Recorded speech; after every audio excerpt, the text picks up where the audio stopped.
सबको जय सिया राम जी की। आज हम यमलोक, जो यमलोक कैसे हैं, वहाँ चित्रगुप्त का भवन कैसे है, इन सब चीज़ के बारे में सुनते हैं। ओम श्री गणेशाय नमः। हर हर महादेव। जय माता दी। जय सिया राम। जय श्री राधे श्याम। ओम नमो भगवते वासुदेवाय। चौथवा अध्याय, यमलोक एवं यमलोक सभा का वर्णन। चित्रगुप्त आदि के भवनों का परिचय। धर्मराज नगर के 4 द्वार। पुण्यात्माओं का धर्म सभा में प्रवेश। यमराज यमलोक में किसके साथ बैठते हैं। गरुड़ आवाज। गरुड़ जी बोले, हे भगवान, यमलोक कितना है, कैसा है, किसने बनाया है, वह सब मुझे बताइए। सभा कैसी है, उस सभा में किसके साथ धर्मराज बैठते हैं। हे दीनबंधु भगवान, कैसे धार्मिक धर्म मार्गों से धर्मराज मंदिर जाते हैं। श्री भगवान आवाज। श्री भगवान बोले, हे गरुड़ सुनो, धर्मनगरी में नारद आदि ऋषियों के जाने योग्य मार्ग बड़े पुण्य से मिलते हैं, वह तुमको बताता हूँ। दक्षिण और नैऋत्य कोण के मध्य में यमराजपुर है। वह हीरा आदि मणियों से निर्मित देव दानवों से अभेद्य है।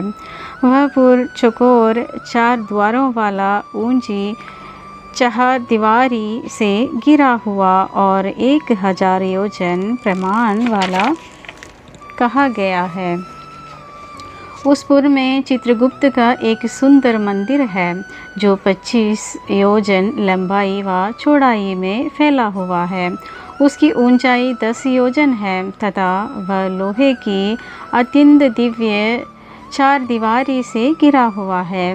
वहाँ आवागमन के लिए सैकड़ों गलियाँ हैं और वह पताकाओं एवं ध्वजाओं से सुसज्जित है। वह विमान समूहों से घिरा हुआ है और गायन वादन से गूंजता रहता है। चित्र बनाने में निपुण चित्रकारों द्वारा चित्रित है तथा देवताओं के शिल्पियों ने उसका निर्माण किया है। उद्यान उपवन आदि द्वारा रमणीय है। वहाँ अनेक प्रकार के पक्षीगण कलरव करते रहते हैं। उसके चारों तरफ गंधर्व अप्सरा गान करते रहते हैं। ऐसा वह चित्रगुप्त का भवन है। उस सभा में परम अद्भुत अपने आसन पर चित्रगुप्त बैठते सब प्राणियों की आयु की ठीक ठाक गणना करता रहता है। जीवों की अच्छे या बुरे कर्मों का हिसाब मोहित न होकर जिसने जैसा शुभ या अशुभ कर्म किया है, उसको उस यमलोक में चित्रगुप्त के शासन से भोगना पड़ता है। चित्रगुप्त के गृह से पूर्व दिशा में ज्वर का महाग्रह है और उनके घर के दक्षिण शूल लूता और विस्फोटक के घर है तथा पश्चिम में कालपाश अचीर्ण तथा अरुचि के घर है। चित्रगुप्त के घर के उत्तर की ओर राजरोग और पांडुरोग का घर है। ईशान कोण में क्षीर पीड़ा का और अग्नि कोण में मूर्छा का घर है। नैऋत्य कोण में अधिसार का, वायव्य कोण में शीत और दाह का स्थान है। इस प्रकार और भी अन्य व्याधियों से चित्रगुप्त का भवन घिरा हुआ है। चित्रगुप्त मनुष्यों के शुभाशुभ कर्मों को लिखते रहते हैं।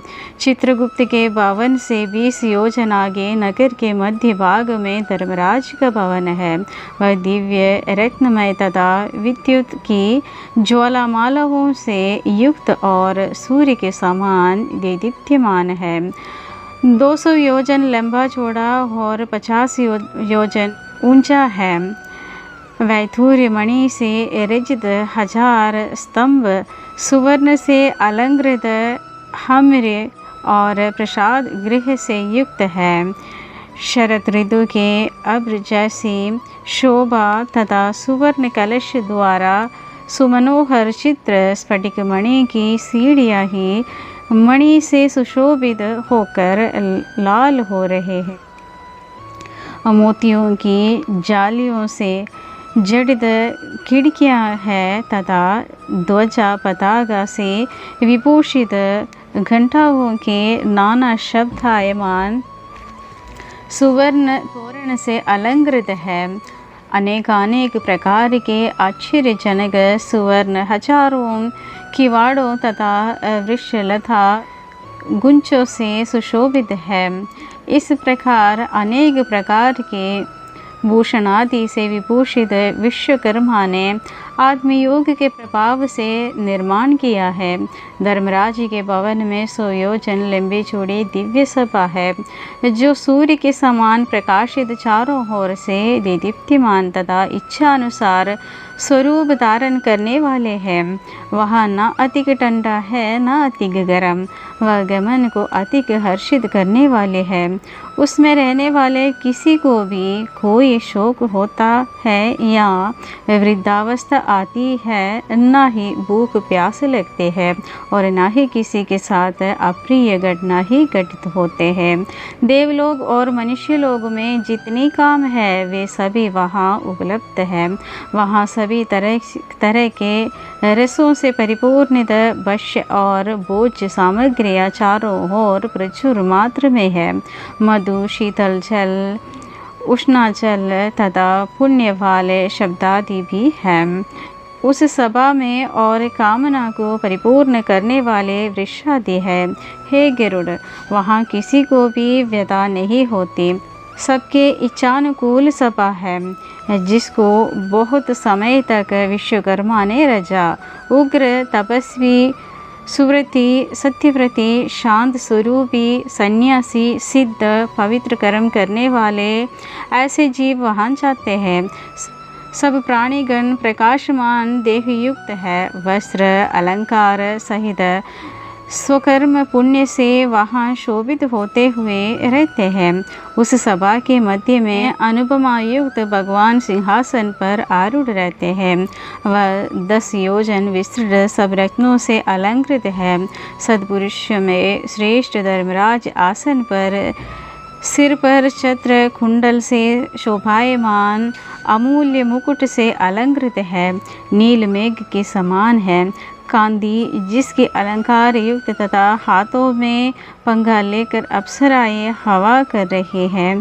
गंधर्वों का झुंड अप्सराओं का समूह गीत कर और नृत्य से धर्मराज की सेवा कर रहे हैं।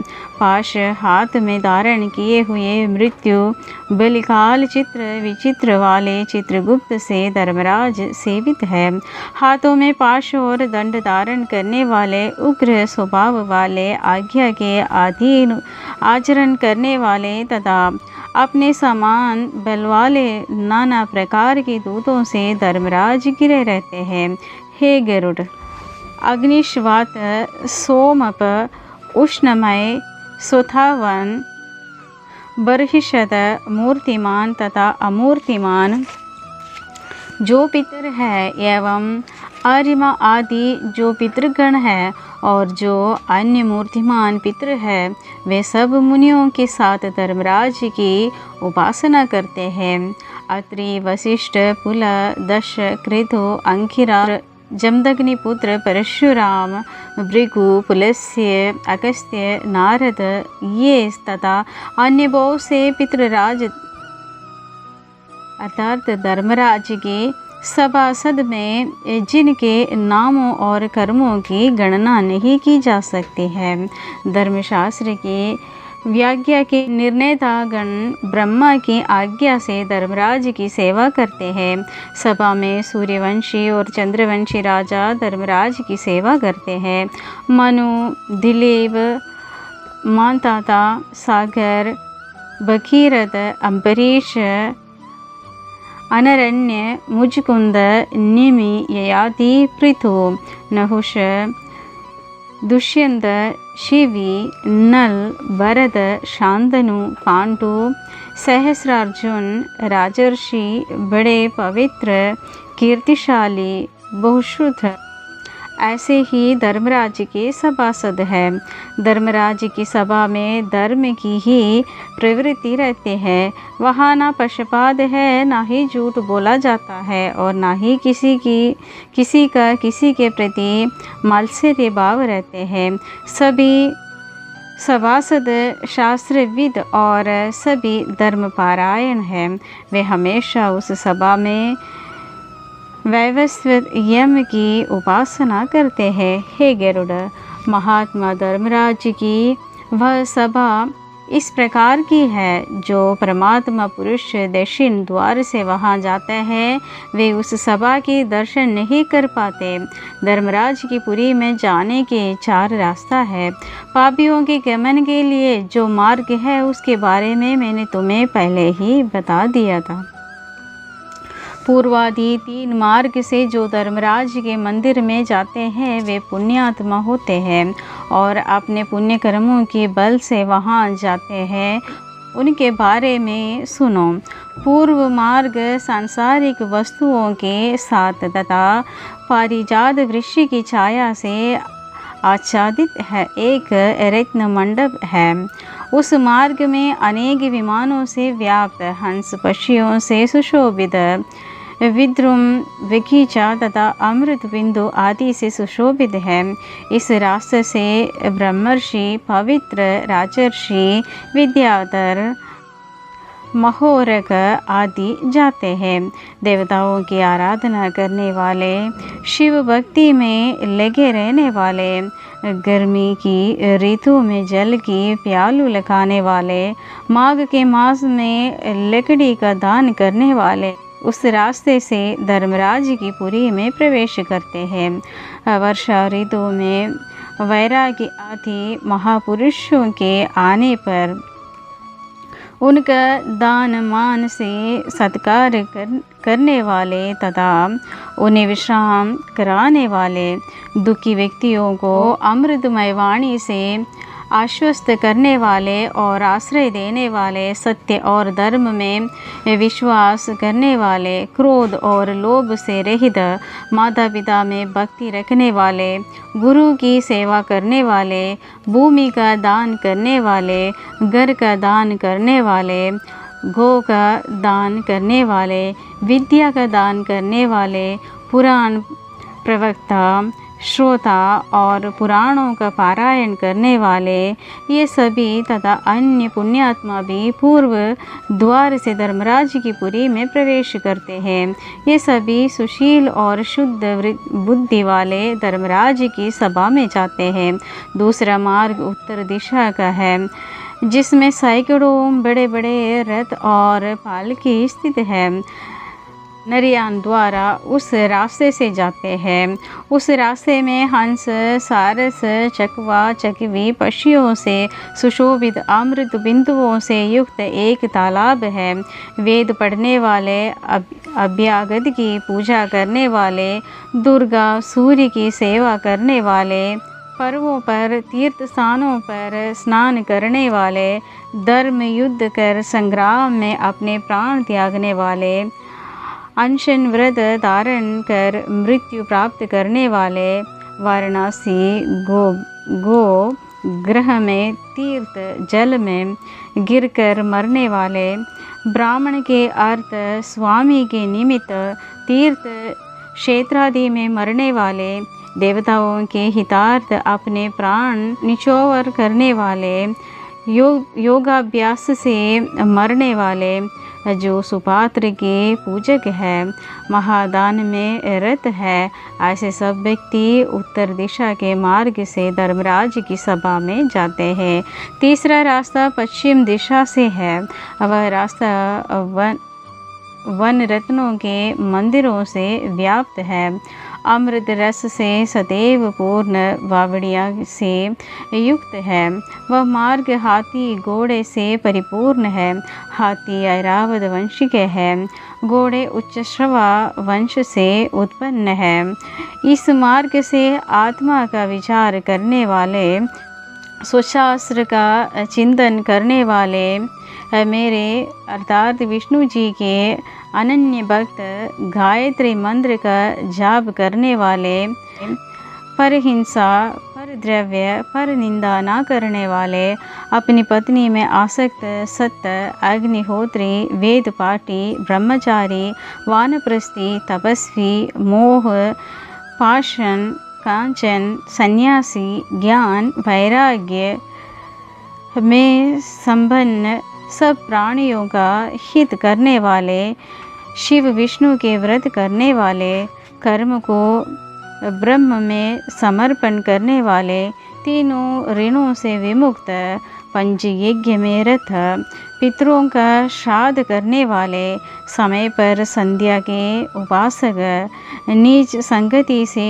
दूर तथा सत्संगादि करने वाले, ऐसे पुरुष अप्सरागणों के सहित विमान में बैठकर अमृतपान करते हुए धर्मराज के मंदिर में जाते हैं। वे पश्चिम द्वार से प्रवेश कर धर्मराज की सभा में जाते हैं।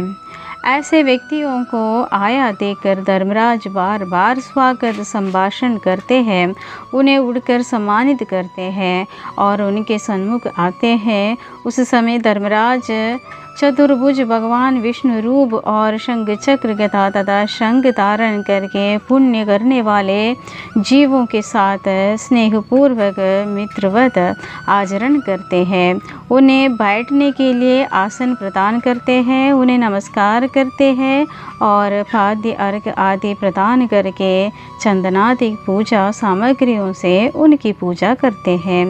हे सभागण, ज्ञानी जनों को नमस्कार है। ये इस मंडल को भेद कर ब्रह्मलोक में जाएंगे।